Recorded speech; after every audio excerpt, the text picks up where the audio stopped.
Well, cybersecurity will be front and center on Capitol Hill today, with several high-profile hearings expected to begin in just a few hours. So joining me now on this is Chris Krebs. He is the former director of the U.S. Cybersecurity and Infrastructure Security Agency, and he served during the Trump administration. He's also a CBS News cybersecurity expert and analyst. Thank you so much for joining us. Geez, I feel like we hear about these sort of hearings once every few months now, and they're almost starting to kind of run into each other for me. General Paul Nakasoni, who heads both the U.S. Cyber Command and the National Security Agency, will testify before Congress twice today. I hope I said his name correctly, but I know you would know better than me. Can you just tell us who he'll be facing, and what the focus of the hearings will be? Yeah, Paul Nakasoni is actually the dual-hatted commander of both U.S. Cyber Command, which is the unit of the military that's responsible for cyber offensive operations. And he's also the director of the National Security Agency, the lead intelligence community agency responsible for collection of signals intelligence. And it's a unique role in government, but he is incredibly well respected. He came in about 2018 and enjoys broad support across Congress, both sides of the aisle. Today, he will be in front of both the House Armed Services Committee, which has jurisdiction over Cyber Command, as well as the Senate Armed Services Committee. These hearings coincide with the recent release of the president's budget for fiscal year 2023, which starts next fall. And it is effectively an annual checkup almost, just to see how they're doing, the resources that they're requesting in the budget process, as well as any additional authorities they may need. But again, Nakasoni, Cyber Command tend to receive wide support on the Hill.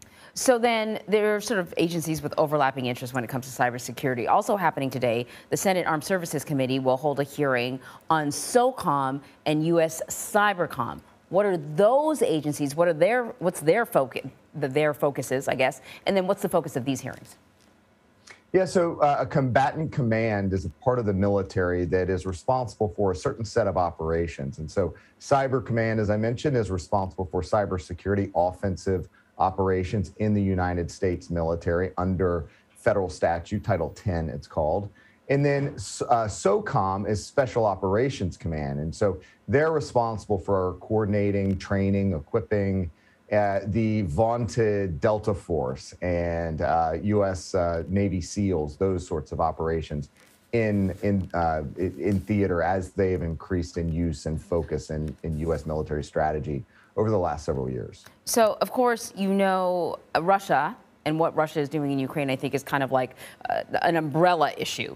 One of these hearings is actually focused on Russian cyber threats. The president warned businesses that Russia may go after them if they should they take any sort of punitive measures against Russia. The concern, though, is U.S. critical infrastructure.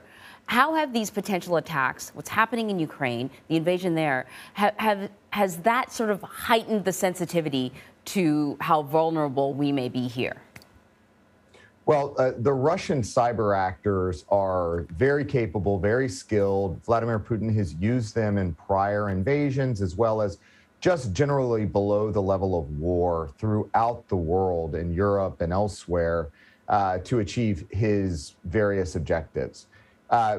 In this specific event, in the invasion of Ukraine, Russian actors have attacked critical infrastructure and government agencies in Ukraine. The concern is, as the sanctions continue to pile up and put economic pressure on Putin, as lethal aid continues to flow into Ukraine from the U.S. and Western allies, that will force Putin to react, and they may use cyber operations against U.S. and allied targets.